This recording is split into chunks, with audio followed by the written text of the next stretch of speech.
हाय, नमस्कार, सलाम एंड सत श्री अकाल। आपका खुद का आरकेएस यानी मैं रोहित कुमार चौहान फ्रॉम पथ प्रदर्शक पाथ डेमोस्ट्रेटर एक बार फिर हाजिर हूँ एक नए विचार, थॉट, कहानी या अनुभव के साथ। और आप देख रहे हैं मुझे मेरे YouTube चैनल जिसे नाम दे दिया गया है 98.4 टाइम्स 100 का, यानी 98.100 का। मेरे फेसबुक पेज से जुड़ने के लिए गूगल सर्च करें रोहित पथ प्रदर्शक और पेज को लाइक और फॉलो करें। और YouTube चैनल को फ्री में सब्सक्राइब करने के लिए सब्सक्राइब टैब पे अभी क्लिक करें और नोटिफिकेशंस के लिए बेल आइकन को क्लिक करना ना भूलें। जो लोग मुझे जानते हैं और वो मानते हैं कि मैं बहुत पॉजिटिव हूँ और लाइफ की हर सिचुएशन में खुशी के साथ जीने में सामर्थ्य हूँ, और इसके पीछे एक वजह है और वही है आज का टॉपिक।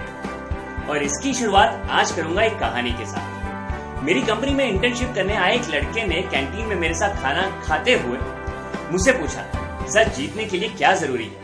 मैंने हंसते हुए कहा, हारने की हिम्मत होना। कुछ हैरान होकर उसने पूछा, हारने की हिम्मत, वो कैसे? मैंने कहा, तुम्हारी गर्लफ्रेंड है? उसने हंसते हुए और थोड़ा शर्माते हुए कहा, है सर। मैंने कहा, सिर्फ दोस्त है या कुछ लॉन्ग टर्म सोचा है?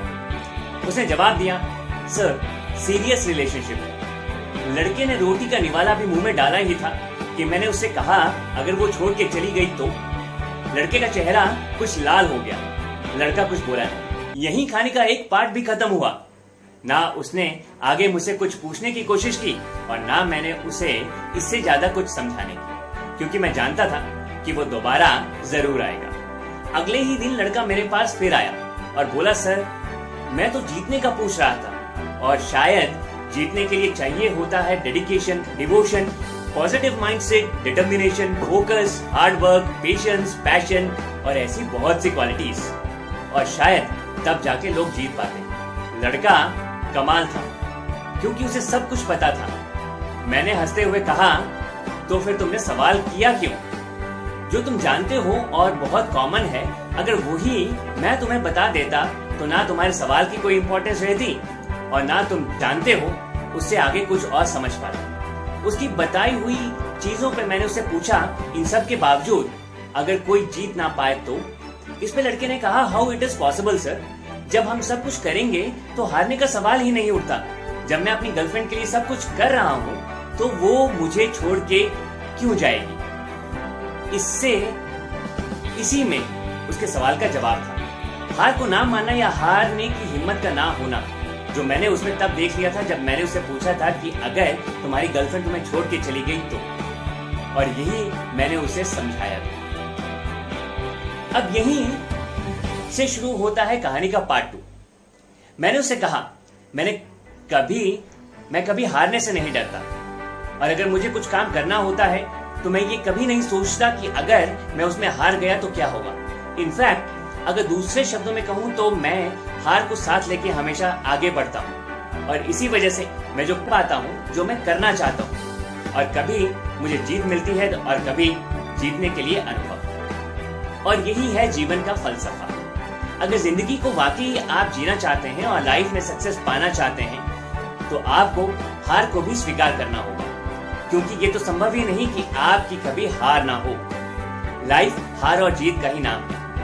तो आपको जो मानना है वो ये कि आप हार भी सकते हैं, और अगर आप इस बात को समझ कर स्वीकार कर गए तो यकीन मानिए आप जीतेंगे जरूर। अगर आप विचार करें तो जो कोई भी हो जिसे आप जानते हो या जिनके बारे में आपने पढ़ा हो या जिन्हें आप अपना आइडल मानते हो, अगर गौर से उनकी स्ट्रगल्स और अचीवमेंट को आप समझें तो आप ये जान पाएंगे कि वो इसलिए नहीं जीते कि उन्होंने सिर्फ एक लक्ष्य निर्धारित किया, एफर्ट्स किए, फोकस रखा, एक्सेट्रा एंड एक्सेट्रा और जीत गए।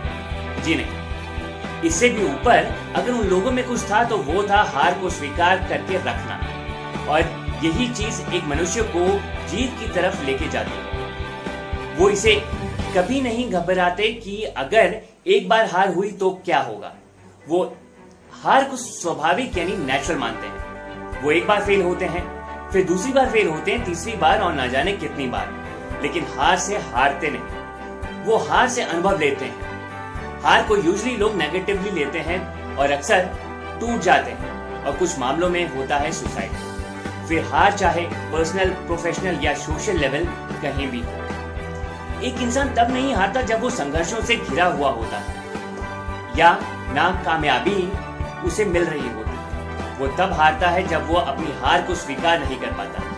जिंदगी संघर्षों का नाम है और ये संघर्ष सिर्फ हम जैसे लोगों को ही नहीं करना पड़ता।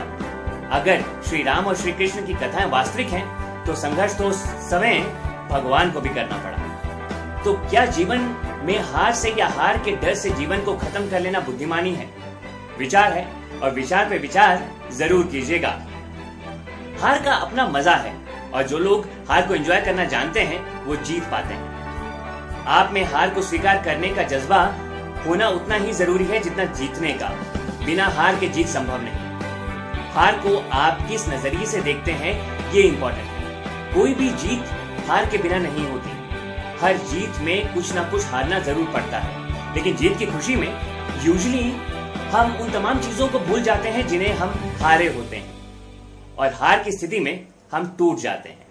बट सवाल ये कि क्यों हार का डर, क्यों हार से नफरत, क्यों सिर्फ जीतना ही जीवन का उद्देश्य? जीवन सिर्फ जीत के लिए नहीं है, जीवन अनुभव के लिए भी है।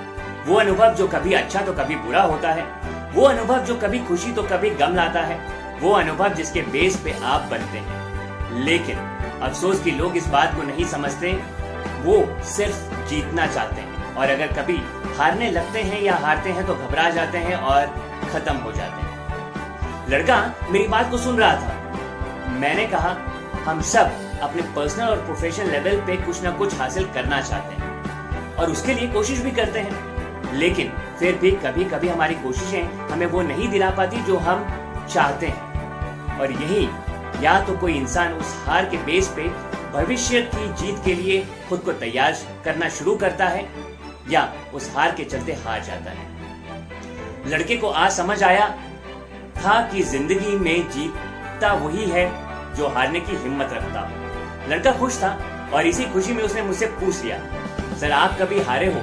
जिस अंदाज में उसने मुझसे पूछा उसे मैं अच्छे से समझ गया था। मैंने हंसते हुए कहा आउट। लड़का कैबिन से बाहर जाने ही लगा था कि मैंने उसका नाम लेते हुए उसे कहा, ये उन हारों से मिले अनुभव का ही रिजल्ट है कि मैं तुम्हें आज ये बता पाया हूं कि हार के जीतने वाले को बाजीगर कहते हैं। और यहाँ कहानी खत्म। तो जिंदगी में को सिर्फ जीत मत समझिए। हार से जीतने वाला बनिए, मरने वाला नहीं। अगर इस पे जाते जाते एक छोटा सा एग्जांपल दूं तो अब्राहम लिंकन के फेलियर्स को पढ़ लीजिएगा, जो अभी आपको आपकी स्क्रीन पे दिखाई दे रहे हैं, जो 1832 से लाइफ के अलग अलग फेजेस में हारने लगे और 1860 में जाके जीते। अब विचार आपको करना है। इसी के साथ मैं लेता हूं अलविदा। विचार पसंद आए तो लाइक, कमेंट और शेयर करना मत भूलिएगा। And stay psychologically happy. Bye bye.